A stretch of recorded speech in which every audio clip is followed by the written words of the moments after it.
Revenge with Karen. The fire alarm didn't go off because Linda fixed the breach before it could spark. That's the job: quiet, invisible, unglamorous. At 6:13 a.m. on a Tuesday, while most of the office was still horizontal, in bed scrolling TikTok or snoozing their third alarm, Linda Carter was already in the compliance dashboard, rerouting vendor access and locking down a permissions misfire that could have exposed client data to a subcontractor in Slovakia. Only thing louder than the breach was the silence that followed, because no one knew it ever happened. She wrote the post-incident summary in 15 minutes, dry as a stale Triscuit, issue identified and resolved. Vendor 12B access restored via secure key rotation. Logs attached.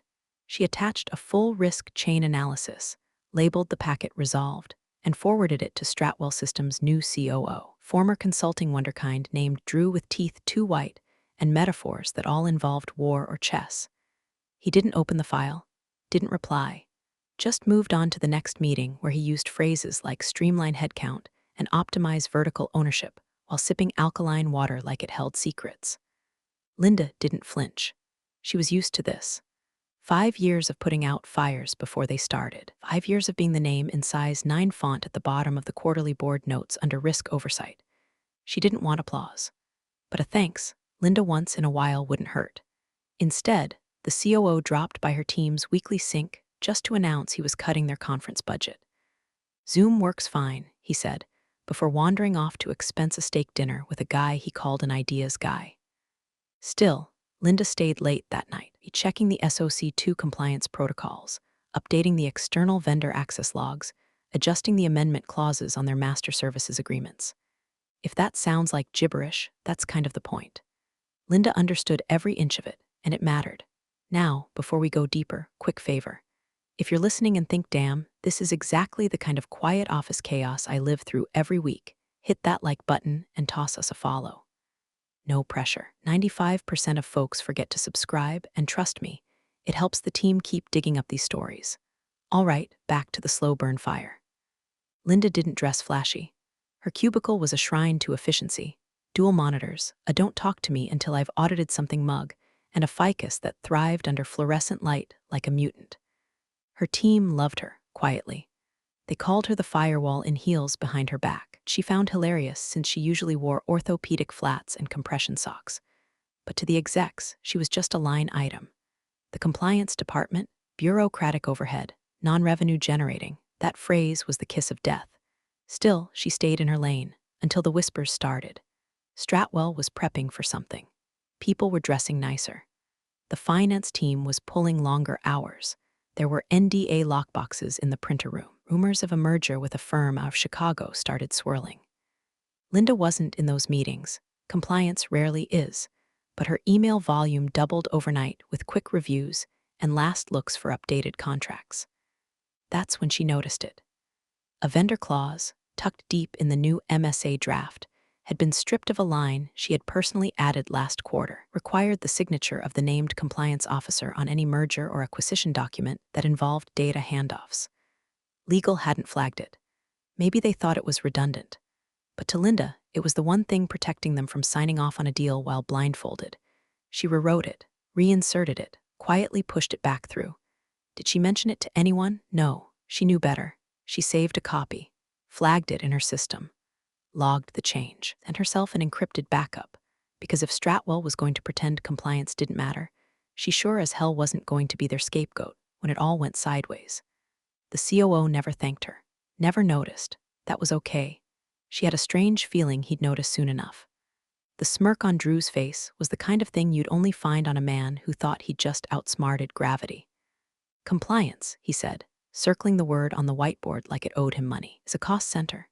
We don't generate revenue babysitting paperwork. We outsource paperwork. It was Friday. Not just any Friday, layoff Friday. Linda knew the signs. HR reps in Slacks too crisp for casual, calendars mysteriously blocked, Slack messages starting with, "Hey, got a minute?" She walked into the conference room knowing it was her turn under the axe. But she didn't expect him to be so gleeful about it. "We appreciate your service," Linda said, using the same tone people use when giving condolences at funerals for people they barely knew. "You built a great foundation, truly. But this company's entering a new phase. He clicked to the next slide, a pie chart with strategic growth and sales efficiency eating up 80% of the circle. Compliance, a gray sliver labeled admin drag, her entire department reduced to a rounding error. She looked over at her team, 4 brilliant weirdos who knew how to make sense of audit logs like they were reading horoscopes.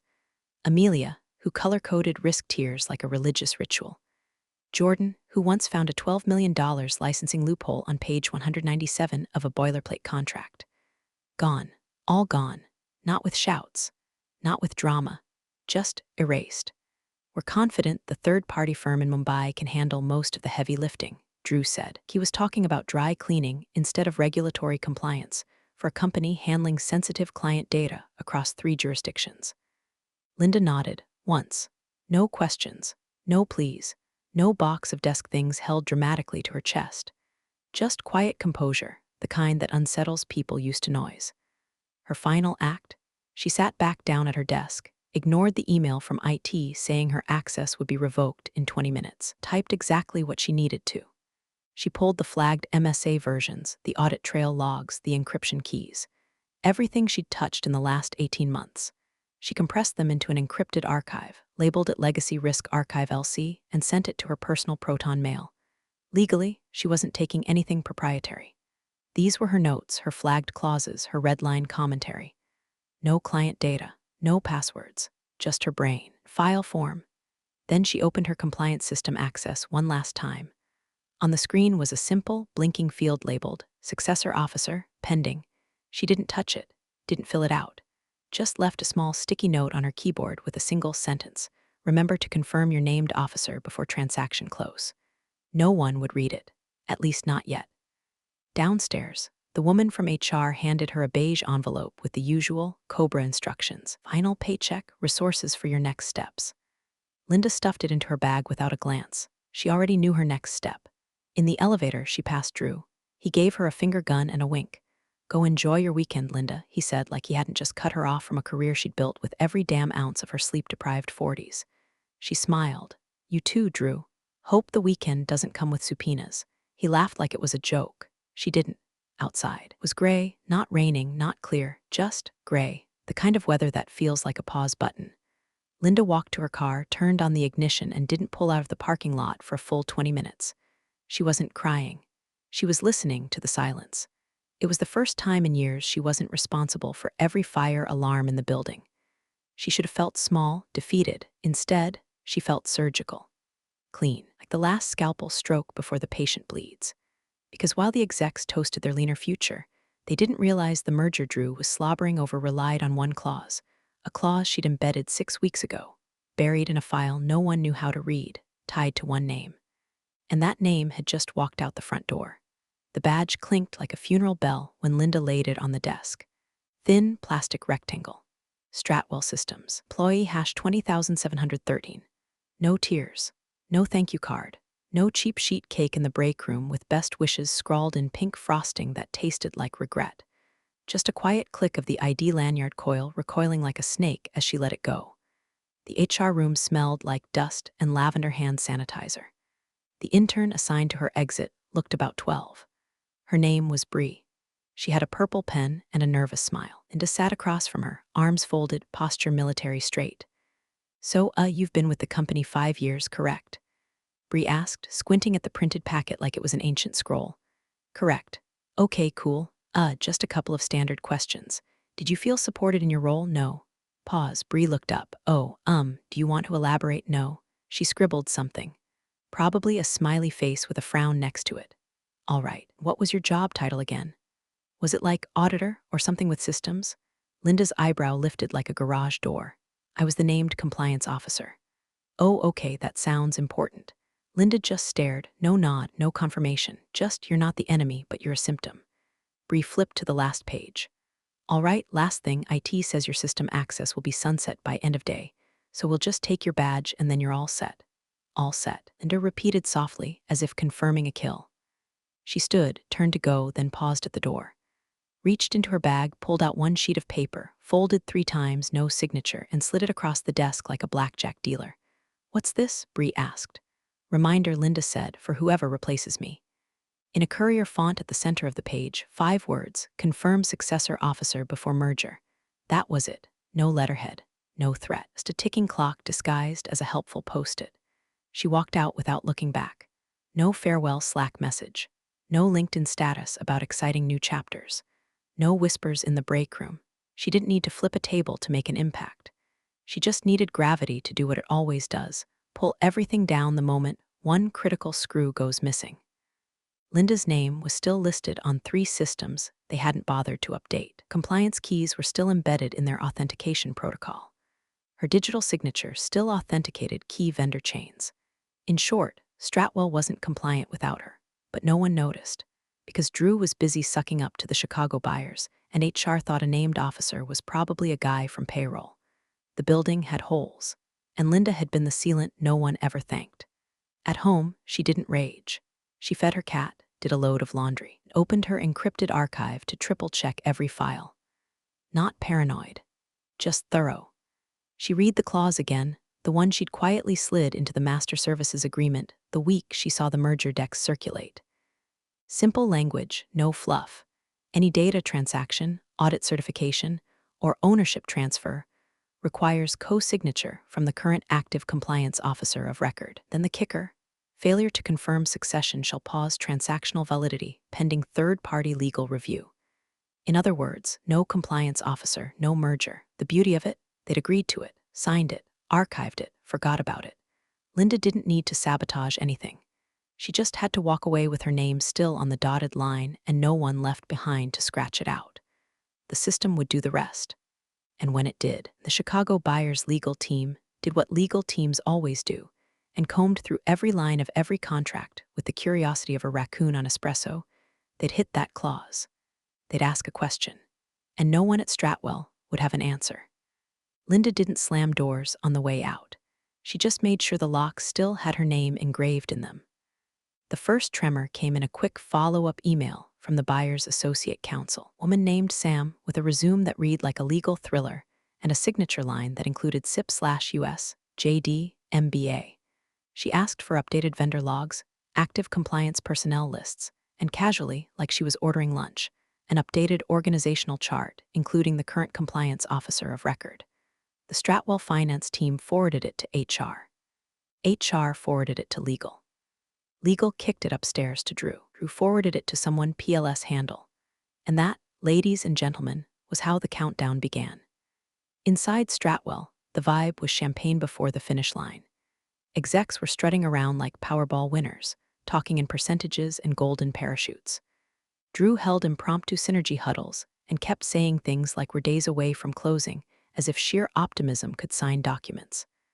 But down in the quieter trenches, accounts payable, systems, legal interns, things were slower, more cautious. Because buyer diligence is like a colonoscopy, thorough, painful, and nothing escapes unnoticed. Requests started flooding in. PDF folders titled FY22 Compliance and SOC2 Ready were zipped, unzipped, resent. Stratwell scrambled to look buttoned up. They tried reassembling Linda's old documentation trail like it was IKEA furniture, with half the screws missing. And then the email came. Subject line, clarification, named compliance signatory. It was from a junior finance analyst on the buyer's side, some poor kid named Nolan who probably thought he was just checking a box. The email was polite, even friendly. But the question hit harder than a subpoena. Can you confirm who currently holds the named compliance officer designation at Stratwell Systems, whether they have reviewed the revised MSAV 3.6C dated April 12? It was CC'd to 4 people. The room went still. CFO replied with a quick, looping in HR and legal for visibility. HR replied, we'll need to confirm with IT on current designations. Legal replied, reviewing current personnel lists will advise. And Drew ghosted. Not even a thumbs-up emoji. Because in that moment, all realized something might be off. No one could remember if they'd officially replaced Linda. There'd been talks about a consultant, maybe someone from the outsourced Mumbai team, but no forms had been signed, no designation filed, and that note Linda left, confirmed successor officer before merger, had long since been recycled, if it was even read at all. The silence was growing teeth now. Someone tried to search the shared drive for compliance officer succession. Only result? A 5-year-old birthday card signed to Linda, our firewall. Cute. Another folder titled LC Legacy Docs was found, but password locked. Meanwhile, the buyer's team kept requesting more. They asked for log access. They wanted to see revision histories. Someone flagged a metadata inconsistency in the MSA file.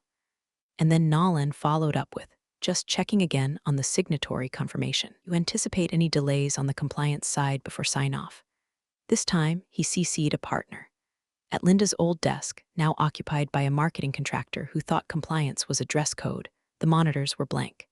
The nameplate still hadn't been replaced. But her ghost was everywhere, in file names, in comment trails, in autofill dropdowns. The thing about invisible work, it's only invisible until it's gone. Across town, Linda watched the company LinkedIn page. Watched as Stratwell posted big news coming soon, with a champagne emoji and a photo of Drew in a blazer that cost more than her last bonus. Her lips curled, but it wasn't quite a smile. She clicked open her encrypted archive. Read the clause again. Simple, bulletproof, legally binding. The question had been asked. The buyer's team had begun the hunt. Now all she had to do was let them find the answer. It started with a footnote, buried in the 218-page merger checklist from the buyer's law firm, right under Confirm Environmental Certifications, and just above Finalize Escrow Triggers, was a line that read, Right arrow validate active compliance signatory, per MSA Clause 12D. A legal assistant named Tori flagged it in red, added a comment bubble, Stratwell to confirm designated officer. Required pre-close, and sent it up the chain without fanfare. When that red bubble hit the partner's screen, everything stopped. Tori didn't know the backstory. She wasn't aware of Linda Carter or Friday firings or cost center purges. She was just doing her job, making sure every clause in the merger docs lined up with every clause in the MSA. And Clause 12D, that one had bite. Inside Stratwell, the mood was shifting. What was supposed to be a week of champagne rehearsals and smug victory laps turned into a frantic game of hot potato. The email came in with the subject line, Urgent. Officer of Record Confirmation, MSA Clause 12D. It was short, direct. The kind of email that smells like liability. Pursuant to our review of the updated Master Services Agreement, require written confirmation of Stratwell's currently designated named Compliance Officer of Record for purposes of data transfer authorization and audit continuity. This is a required item for legal sign-off. Please advise ASAP. It was sent to legal, HR, the COO, and the external M and a counsel. The response, panic. But the corporate kind, clean, quiet, in suits. Legal asked HR. HR asked IT. IT said, assumed legal was handling the designation. HR's director, a woman named Trina who thought named officer was a military term, called Drew. Hey, just looping you in, she said. There's some contract clause asking for compliance sign-off. Drew exhaled like she'd asked him to solve quantum mechanics. Yeah, we transitioned that. It's with the India team, but do we have it on file? Just pull whoever's name is in the platform. We didn't update it. Beat. You mean you didn't update it? It still says Linda Carter. Silence. You fired Linda Carter, I know that, and she wasn't replaced. I know that too, Trina. A second silence heavier. Drew sent an email, short, clipped. We'll have an update shortly. But shortly came and went. The India contractor was just a placeholder. No formal designation. No amendment signed. No delegation of authority filed. The field in the compliance platform still listed Linda. Digital signature still bound to the audit logs. Her credentials still embedded in the file hierarchy. Like she never left, because functionally, she hadn't. Someone pulled up the MSA. Version 3.6c. Clause 12D stared back at them like a loaded gun. All merger or acquisition activity involving data transmission, risk certification, or systems migration shall require co-signature by the active, designated named compliance officer. If such officer is not appointed or succession is incomplete, the transaction shall be paused pending legal review and external audit. Underneath it was the date, April 12. Just 6 weeks before Linda was shown the door. And the author metadata, the redline history, L. Carter. Drew tried to bluff. She must have slipped that in after hours. That's not standard language. Legal raised an eyebrow. It's in the signed version. Buyer countersigned. Then remove it. We can't. It's binding and it's discoverable. Drew's voice got tight. Then find someone to name. That takes time and board approval, then lie, no. In another part of town, Linda sipped chamomile tea and watched the seconds tick by on her kitchen clock. Her cat sat curled on the counter, purring like a loaded engine. Her phone buzzed, anonymous number. She didn't answer. It buzzed again, same number. She turned it face down and opened her laptop. Her encrypted archive was untouched, the claws still intact. Her name still everywhere they'd forgotten to erase it. The calls would keep coming, because someone had finally read it. And now, every clean-looking document they'd stacked up to impress the buyers had a crack, and that crack spelled her name. At 8:41 a.m., the deal was supposed to be ironclad. Documents prepped, e-signatures pending. The boardroom was being staged like a courtroom wedding, nameplates, water pitchers, other folders lined up like sacred texts. A photographer waited just outside to capture the handshake shot that would make the business section by noon. Then someone pulled out the wrong checklist. It was from the buyer's counsel. A final pre-close verification. Nothing fancy, just a bulleted list of signatory confirmations, filed under standard execution audit. Drew barely glanced at it before sliding it to legal with a smug "we're good, right." The fourth line down said, "Confirm current named compliance officer for co-signature, per MSA 12D. Required pre-validation." Legal went pale. No one moved. Drew blinked. "Wait, what?" "We need the officer's name," said the buyer's lawyer. "Not just the title, the individual." "Well, it was Linda Carter," said Trina from HR, her voice brittle. The buyer's GC raised an eyebrow. "And now?" Trina looked around. "It's not finalized. Yet. It's vacant." "No, we're transitioning it." "Then who's on record?" A silence thick enough to bottle and sell as anxiety. Drew cleared his throat. "We've got someone handling those duties remotely, but they're not designated. Well, not formally, but the function's covered." The buyer's GC set his pen down. Slowly, like he was disarming a bomb. "This clause doesn't care about function. It requires designation. With documentation." He turned the page. Her own version of the MSA stipulates that without an appointed, named compliance officer, the transaction must pause pending legal review and independent audit. He looked up. "So, who do we call?" Drew opened his mouth. Nothing came out. The woman from internal legal mumbled, "We're reviewing the options." "No, we're not," said the buyer's GC. "We're asking for name." The room was suddenly too warm. Air conditioning clicked on with a hollow hum that felt louder than conversation. In the corner, the external counsel, brought in for show mostly, began quietly packing up her folder. "I'd advise we hold signatures until this is resolved," she said flatly.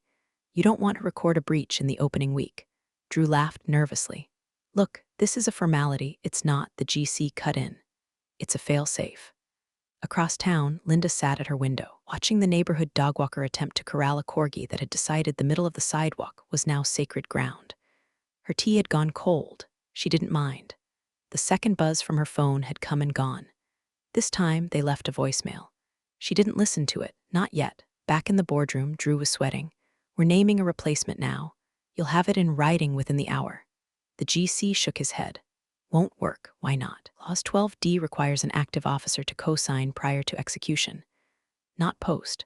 Not retroactively. You don't get to duct tape a name to a legal document after the fact and hope it passes. This isn't high school. There's no makeup quiz." He leaned forward. "Find the officer, or this deal doesn't close." And there it was. The hammer hadn't dropped, but it was in the air now. And Linda was the gravity. "Who replaced Miss Carter?" The buyer's general counsel asked, voice low, clipped, and devoid of theatrics.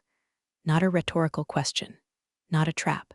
Just legal fact-checking, the kind that turns million-dollar signatures into poison if answered wrong.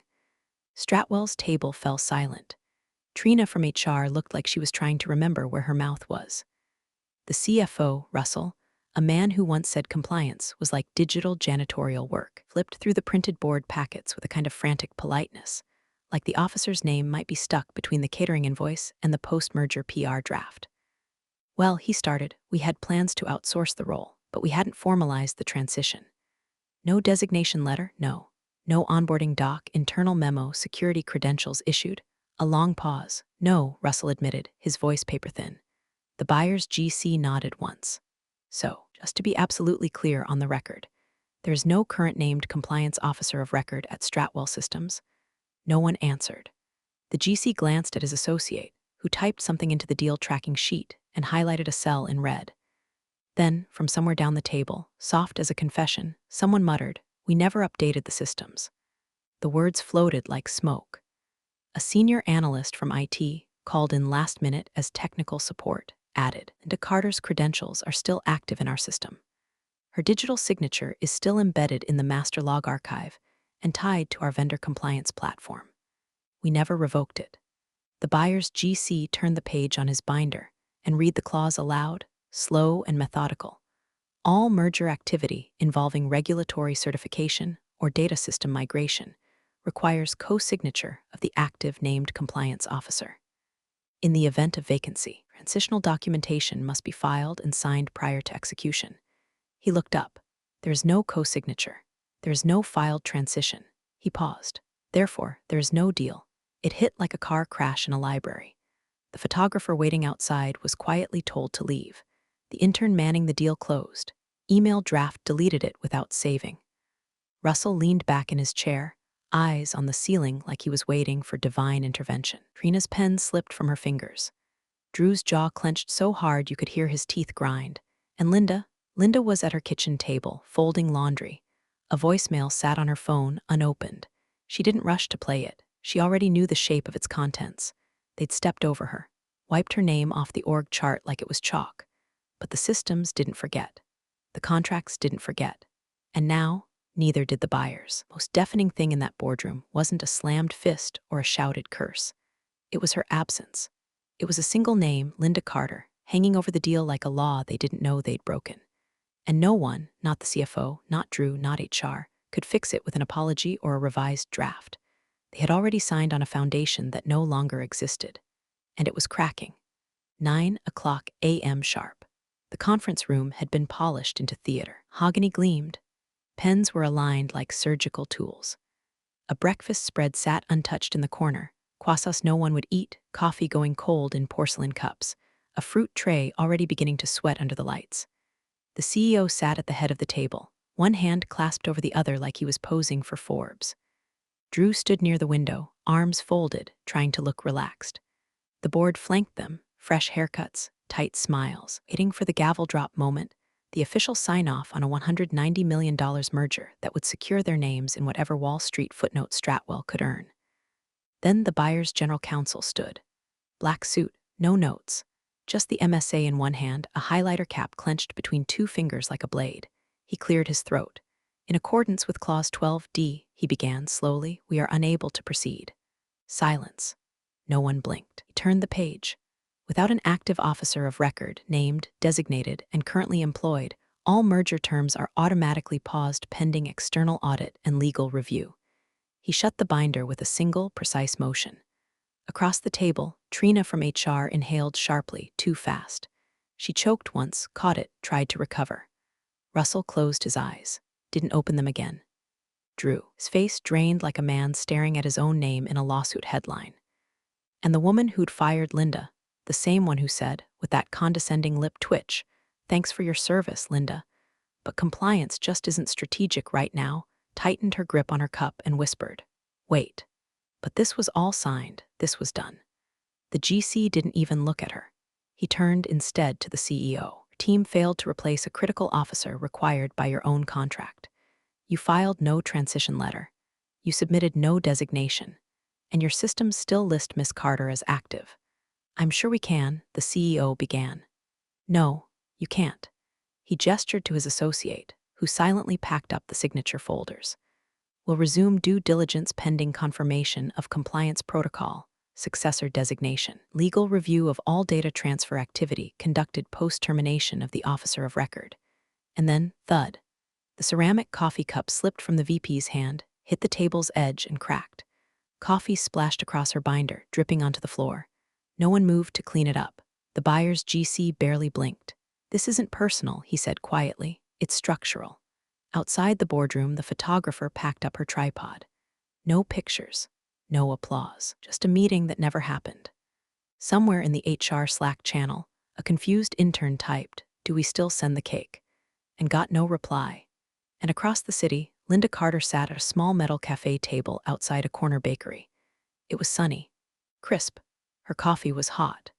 Her name was trending on the internal IT ticket system, and her inbox, long dormant, was beginning to sprout apology-laced checking in messages like weeds after a storm. He didn't open them yet. She didn't need to, because she hadn't shouted. She hadn't gone nuclear. She just let the claws speak, and the claws had perfect aim.